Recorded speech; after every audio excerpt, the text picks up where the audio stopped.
What's up everyone, Vitaly here, and in this video what I want to talk to you about is how to be more productive with your Pinterest pins.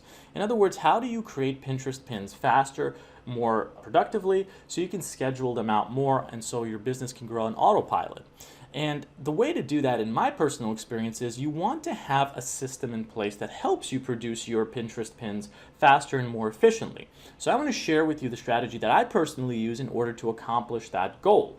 Now, the first thing to understand is before you create a lot of Pinterest pins, you want to have blog posts that target specific keywords that are in Pinterest, not like Google or other search engines, that you can then create Pinterest pins for to create a board that targets that Pinterest keyword and then create pins that target that Pinterest keyword.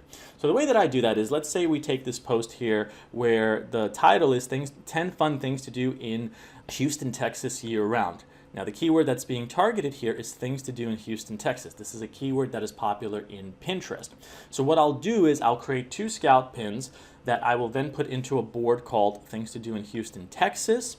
Those scout pins will essentially help the board get indexed better and all that kind of stuff. And then I will create 10 image pins, which I will usually borrow, which I will create in Canva. I will use my own images if I have them as well. You can use AI. There's 3 different options that you have. So that's a fast way to produce 10 different image pins. Now then what I will do is I will create 10 Toby pins, and what I do is I will take the exact same image pins that are, in this case for this particular post, and I will put them into a Toby template that I have preset. This is the key. When you have Toby templates like these that I have over here, I have different ones with some of them have 1 image, some of them have 2 images, and these are just default templates that I have up that I will then just change the keyword, or rather the title in. So if the keyword is things to do in Houston, Texas, I will do something like, let's see how it says here, awesome things to do in Cape Coral, Florida. I will change this to things to do in Houston, Texas. Then I will put the image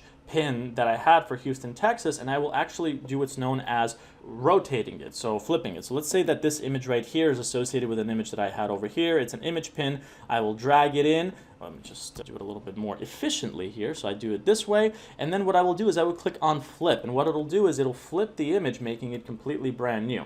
Another thing that you can do is you can actually click on this transparency icon, and this is something I learned from Jay, the person that teaches us Pinterest, teaches me Pinterest a lot. And what you do is you just go down to about 70, 60 when it comes to transparency to make it darker, to make the text stand out. And this can actually really help you get more outbound clicks.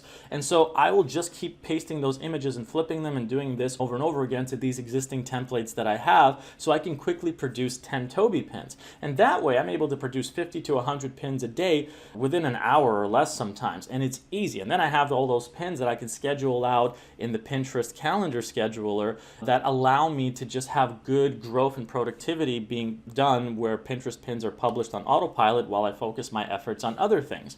And so that's a good way to think about it. And after I'm done with these images, I will then erase it. So then there's another blank template that's ready for the next batch of pins that I have ready to go. So that's just me sharing what my system is. It's not, I don't want to say perfect, but it's efficient for someone like me, and it may be something that's efficient for you. As long as you have default templates set up like I showed you over here, they don't have to look exactly the same as this, but choose templates that are pretty, that get you results, and then just keep reusing those same templates. You don't have to worry about creating brand new pins all the time again and again.